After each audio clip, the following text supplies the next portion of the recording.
বড় বোনকে কেউ এইভাবে মারে? বড় বোনকে মারলে কি হয়? বোনকে মারলে কেউ ভালো ভাই হতে পারে না, আর ভালো ভাই হতে না পারলে বোন যখন বড় হবে, ওর যখন বিয়ে হয়ে যাবে, ওর শ্বশুর বাড়ি তুমি যাবে না, তখন কি তোমাকে বড় বোন ডিম ভাজি করে খাওয়াবে? বুবু শোন না। কি হলো রে? গ্লাসটা কে ভাঙলো?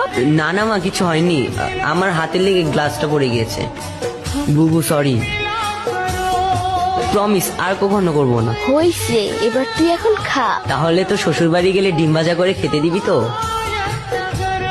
ভাবি, ভাবি দেখো কে আসছে। জান্নাত, কেডা এরা? আমার ভাই। তোমার বোন সারাদিন কতবার তোমার নাম নেয়, তুমি জানো না? মান্নাত এইটা করতো, মান্নাত ওইটা করতো, মান্নাত এমন, মান্নাত তেমন, কত কথা যে কয়। তুমি আসছো ভাই, আমি অনেক খুশি হয়েছি। জবে থেকে বিয়ে হয়েছে